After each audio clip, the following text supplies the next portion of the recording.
धन्यवाद आप सभी को। मेरे आने से पहले ही आप लोगों ने इतनी उत्सुकता दिखाई। सबसे पहले आज इस अवसर पर माँ सरस्वती जी के चरणों में श्रद्धा सुमन अर्पित करते हुए और विद्यालय के समस्त छात्र छात्राओं को जिन्होंने ये आयोजन मिलकर किया है, उन सभी को मैं धन्यवाद देता हूँ। मंच पर उपस्थित आदरणीय प्रधानाचार्य जी, मेरे गुरुजी आदरणीय तिवारी जी, साथ ही हमारे सहयोगी शिक्षक और शिक्षिका, मेरे प्रिय छात्रों, आज का अवसर तो वैसे भी कक्षा 12 के स्पेशली कक्षा 12 के लिए है। कक्षा 12 के छात्र सुबह से ही सर आज के बाद अब हम लोग नहीं आएंगे, इस तरह की बात करते नज़र आ रहे थे।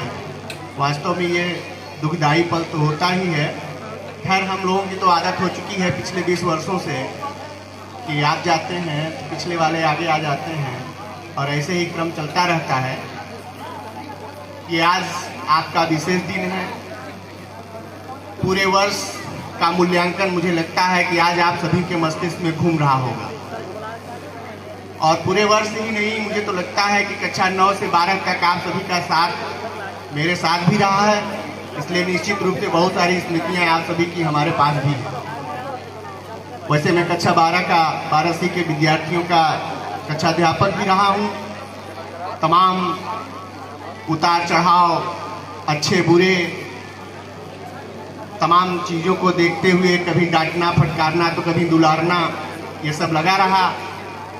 इन सब के बीच बहुत सारी यादें रह गई हैं आप लोगों की, मेरे पास भी, और बीच बीच में वो स्मृतियाँ बन के आती ही रहती हैं। आज इस अवसर पर वैसे तो आप लोगों ने गलतियाँ की होगी तो बहुत कुछ डांट फटकार मिली है। स्पेशली कक्षा में पीछे बैठे हुए छात्रों को तो रोज ही मैं डांटता रहा हूँ। वो एक स्मृति भी है कुछ नालायक छात्रों के बीच में। इन लोगों को अक्सर, और सबसे बड़ी चीज़ ये होती है, ये तो स्मृति ही रह जाएगी, लेकिन जब आप कभी कोई कक्षा में शिक्षक पढ़ा रहे होते हैं और जब आप बात करते हैं, सबसे बुरी स्थिति वही होती है। ये मैं इसलिए कह रहा था क्योंकि अभी हम आप सभी के छोटे भाई बहन भी यहाँ पर हैं, तो उनके लिए ये संदेश होगा कि स्पेशली कक्षा 12C में हमें समस्या यही होती थी कि जब मैं पढ़ा रहा हूँ तो ये सब आपस में पीछे बैठ के कुछ बात कर रहे होते हैं, तो उसमें बहुत डांटना बिगड़ना पड़ता था, और स्पेशली इस साल के छात्रों में कुछ ज़्यादा था। खैर, ये तो ये कह लीजिए कि गलतियाँ करना बच्चों का स्वभाव भी होता है, और हम अपना अधिकार समझते हैं कि हम आपको डांट फटकार लगा के कुछ न कुछ संदेश देते रहते हैं। इन तरह की चीज़ों से आप सभी को बुरा भी नहीं मानना चाहिए, और इसे आपको सीढ़ी बनाकर आगे बढ़ने का प्रयास करना चाहिए। दूसरी तरफ एक विशेष स्मृति रही है मेरे कक्षा 12C के छात्रों के लिए।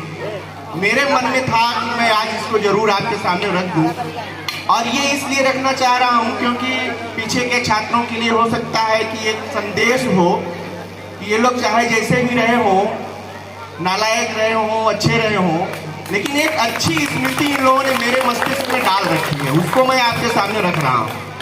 और वो स्मृति ये है कि कक्षा 10 से जब ये लोग 11 में आए, चूँकि कक्षाध्यापक नियुक्त कर दिया जाता है कक्षा 11 में ही, फिर उसके बाद 12 में भी हमें लेके चलना पड़ता है।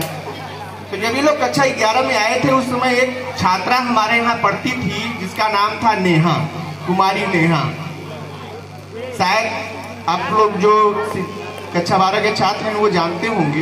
गरीब परिवार की छात्रा खगराही की रहने वाली थी, और उस समय एक योजना अभी चलती है, उस समय आई थी कि गरीब छात्रों के लिए जो है कोई जो है, हमको लगता है कि कंपटीशन तो नहीं हुआ था, वही मेरिट के आधार पर ही उसका चयन हो गया था कि मुफ्त में पढ़ने के लिए गवर्नमेंट उसके पढ़ने और रहने सारी व्यवस्था देने के लिए उसका चयन कर लिया गया था। उसका एडमिशन जो है बनारस में होना था, बनारस के किसी कॉलेज में होना था, और वो फॉर्म भरने के लिए पहले प्रक्रिया थी, तो मेरे पास आई थी, सब अंग्रेजी में फॉर्म था, मैंने भरवाया था।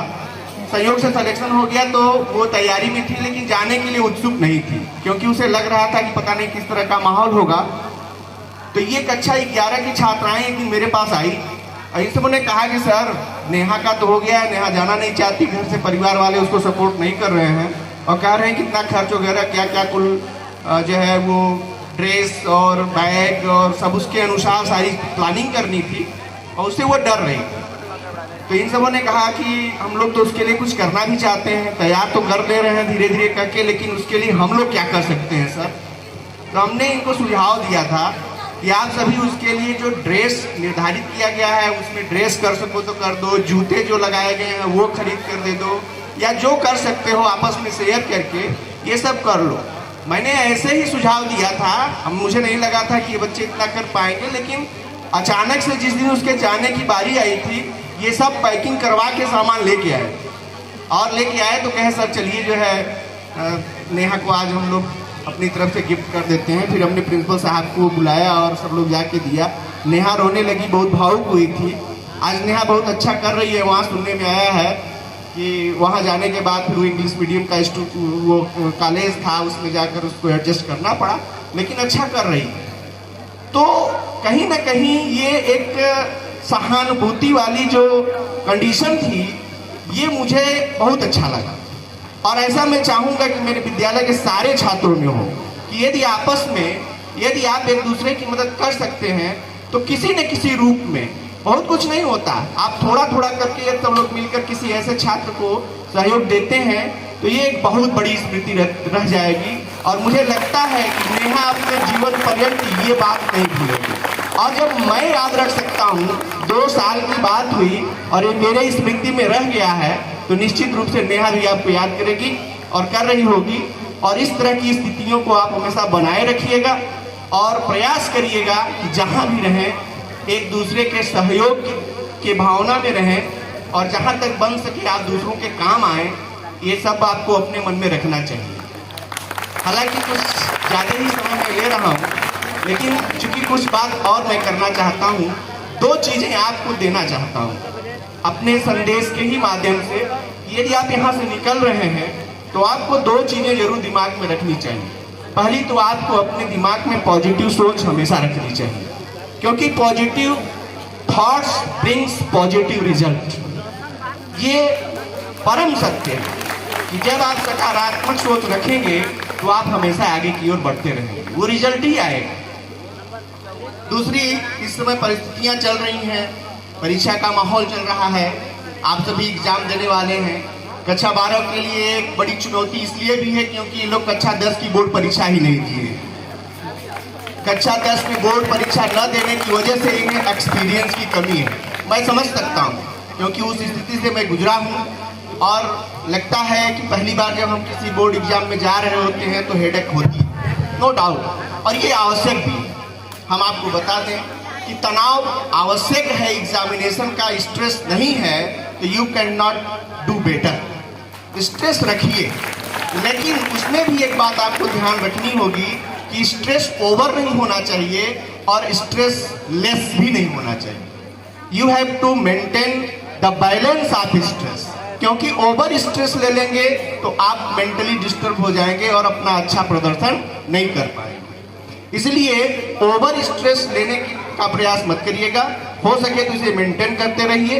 और थोड़ी तनाव जरूर रहनी चाहिए क्योंकि लापरवाह भी हो जाएंगे यदि आपके पास स्ट्रेस नहीं रहेगी तो इन सब के चीज़ों के साथ एक चीज़ और थी, दूसरी चीज़ ऐड करनी थी कि अब तो आप हाई स्कूल, इंटर ये सब निकल रहे हैं। अब आपके लिए अपने जीवन की एक चुनौती मिलने वाली है कि अब आपको जीवन में क्या करना चाहिए। और इसके लिए तैयार होने के लिए 2 चीज़ें जो मैंने अपने हिसाब से ढूंढ रखी है वो मैं आपके सामने रखना चाहता हूँ। फर्स्ट वन इज, एक दिन मैंने शायद इस पर थोड़ी चर्चा की थी, अभय क्लास में था, कुछ बात हो रही थी, उसमें 2 चीज़ें निकल कर आती हैं। एक होती है हार्ड वर्किंग और दूसरी होती है proper guidance is the more important than hard labour. No doubt, ये बात मैं अपने तरफ से भी कह रहा हूँ। और एक दिन सीडीओ साहब की एक पर्सनल मीटिंग में था मैंने, सीडीओ साहब बड़े ही एक सामान्य परिवार से आए हुए हैं, उन्होंने अपनी बात रखी थी, उन्होंने भी अपनी कुछ ऐसी बातें बताई, वहाँ अपना पर्सनल जो है उन्होंने शेयर किया था।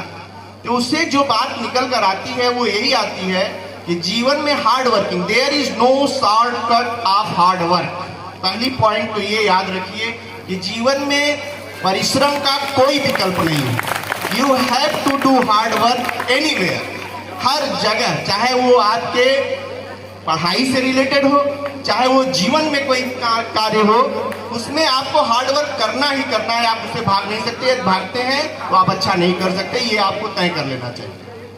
दूसरी बड़ी ही इंपॉर्टेंट पॉइंट है प्रॉपर गाइडेंस। ये बड़ा इंपॉर्टेंट है।